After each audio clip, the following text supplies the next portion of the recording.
Covid মহামারীর সময় আইন লঙ্ঘন করার অভিযোগে পুলিশের করা মামলার প্রেক্ষিতে আদালতে হাজিরা দিলেন রাজ্যের প্রাক্তন মুখ্যমন্ত্রী মানিক সরকার। কোভিড মহামারীর সময় সরকারি বিধিনিষেধ উপেক্ষা করে সমাবেশ করার অভিযোগে প্রাক্তন মুখ্যমন্ত্রী মানিক সরকার সহ সিপিআইএম দলের একাধিক নেতাদের বিরুদ্ধে মামলা দায়ের হয়। এই মামলার প্রেক্ষিতে শনিবার আগরতলার পশ্চিম জেলা ও দায়রা জজের আদালতে হাজিরা দিলেন মানিক সরকার সহ সিপিআইএম দলের 8 জন নেতা। এদিন আদালতে হাজিরা দিয়ে বেরিয়ে আসার পরে মানিক সরকার সংবাদ মাধ্যমকে বলেন, মানুষের দাবি আদায়ের লড়াইয়ে সামিল হওয়ার এবং সরকারের জনবিরোধী নীতির প্রতিবাদ করার কারণে বিজেপি জোট সরকারের দাখিল করা মামলার নোটিশে আদালতে হাজরা দিতে এসেছেন তিনি সহ 8 জন বামফ্রন্ট নেতা বলে জানান।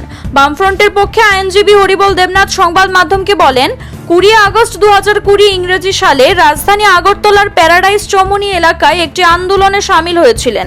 কোনো ধরনের আইন লঙ্ঘন না করা সত্ত্বেও রাজনৈতিক উদ্দেশ্য প্রণোদিতভাবে তাদের বিরুদ্ধে মামলা করা হয়েছে বলে অভিযোগ করেন তিনি।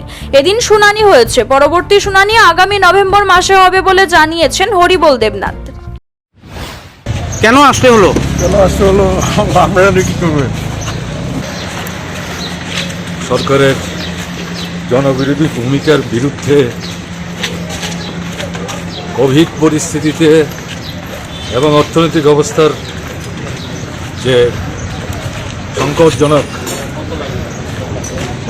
পরিস্থিতি সময়তে আমরা মানুষের দাবি নিয়ে কথা বলেছি। পুলিশ তো কোনোদিনও অনুমতি দেয় না, তবে পুলিশ তো অসহযোগিতা তখন করেনি। মিটিং টিটিং হয়ে যাওয়ার পরে পুলিশ একটা কেস দিয়ে দিয়েছে কোর্টে, এই হলো ব্যাপার। আমরা এখান থেকে জাস্ট এই আজকের তারিখ ছিল, সেই তারিখ আমরা এবং এই মামলা মূলত সারবস্তু কিছু নেই। আমরা বিশ্বাস করি এই মামলা বিচার পর্ব শেষ হলে তারা হয়তো প্রমাণ করতে পারবে না যে এই আসামিরা কোনো অপরাধ করেছে বা আইন ভঙ্গ করেছে।